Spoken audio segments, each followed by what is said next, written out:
Pierre Poilievre is the finance critic for the Conservative Party, the official opposition. Thank you for being with us. We appreciate your time today. And I did want to start with that fiscal update. It does include some confidence motions. There will be bills here. So first and foremost, will your party support the motion when it comes to the House?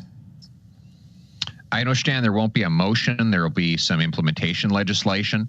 We're reading it, and we'll state our position once we're sure that the bill does what the government claims. And what do you mean by that? What do you want to make sure is going to happen with this bill?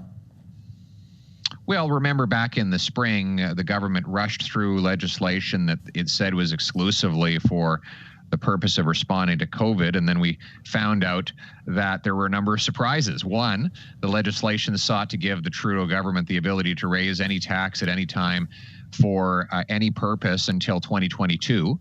Then we found that they used funds that were supposed to help people get through COVID to try and enrich the We Charity, a group that had paid the Prime Minister's family $500,000. So these are the sorts of things we want to make sure are not allowed for in the legislation introduced.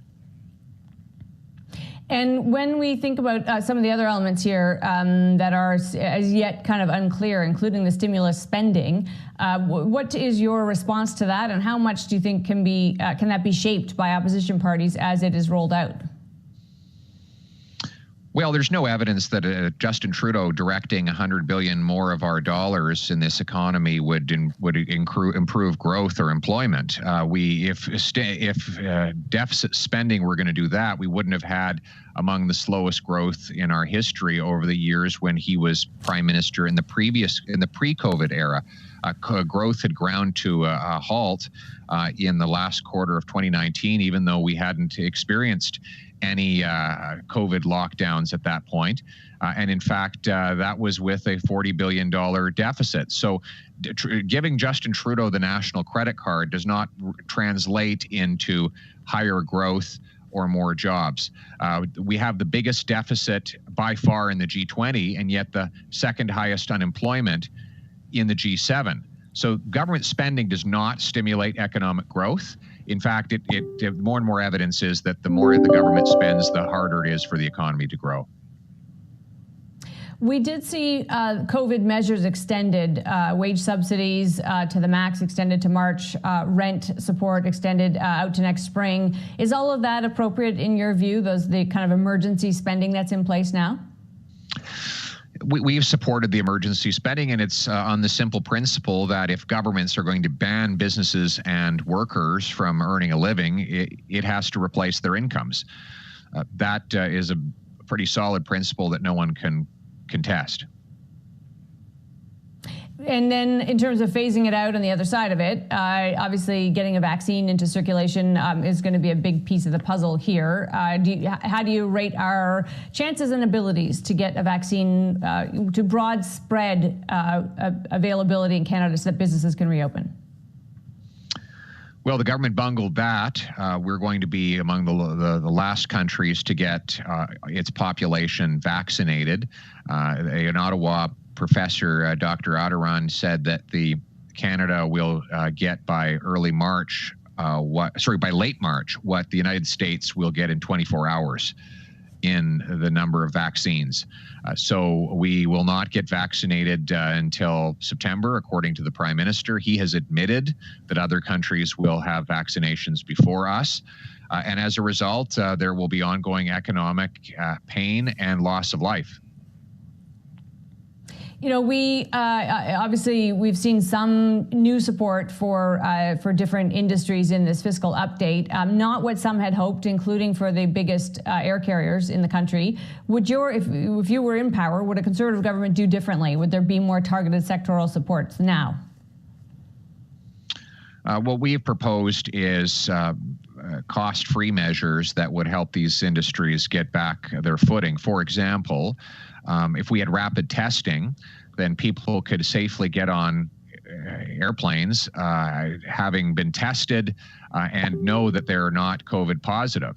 And that prevents people from spreading within the airplane and then in the destinations where they land. That should have happened, frankly, 5-6 months ago, and it would have allowed a vast increase in the amount of safe air travel that could have occurred without any additional cost to taxpayers. So that is the approach that we have proposed thus far. But we're open-minded to other ideas. What is your latest thinking or stance on the deficit? We have these new guardrails that look more at issues like full employment and hours worked, which is in keeping with a lot of central banks globally. Is that an appropriate approach to managing our fiscal situation? Well, let's be clear. Nothing we're doing in Canada is in keeping with what's happening around the world. Our deficit is vastly bigger than all of our G20 counterparts, with the exception of the United States, whose deficit is slightly smaller than us. Every other country has much smaller deficit to GDP ratios. So we should not try to normalize the levels of deficits we have in Canada. As for these guardrails are to ensure the deficit is not too small, that the government doesn't borrow too little. That's what their guardrail is designed to do. Normally, we would think of a guardrail as doing precisely the opposite. But the government seems to think that it's in danger of borrowing too little money. I don't think anyone looking at our record-smashing deficit would agree with them. This is the biggest deficit in dollar terms by a factor of 8 in our history. As a share of GDP, it's the biggest deficit outside of the Second World War, 4 times bigger than in the Great Depression, 4 times bigger than in World War I, and I think 6 times bigger than in the Great Global Recession. This is a deficit of $10,000 per every man, woman, and child in Canada. And it takes us from having a modest debt to GDP ratio of 30% to about 50 to 55% within striking distance of the levels we had in the 1990s when there was a debt crisis. We've only got probably less than a minute left here, Pierre, but in terms of that $100 billion the government is saying it will spend over 3 years designed to kickstart growth, targeted investments, does your party have a view of what that should look like? If you were stimulating now, not just emergency spending on COVID, but beyond, what would it look like? Deficit spending will not stimulate the economy. It never has. It never will. It can be used to stabilize the economy in a crisis, but not stimulate it. Having Justin Trudeau act like he's a fund manager and throwing around $100 billion he's got from their national credit card will actually suppress growth. It will not increase it. If you want to grow the economy, get fast decisions on the $20 billion worth of resource projects that await federal sign-off. Approve the Tech Frontier Mine, which would be a $20 billion investment. If Tech Resources wants to build it, they could go ahead. If they want to sell it to a company, they could do that as well. Knock down trade barriers between provinces. Remove the tax and regulatory obstacles to First Nations communities developing businesses and resources on reserve.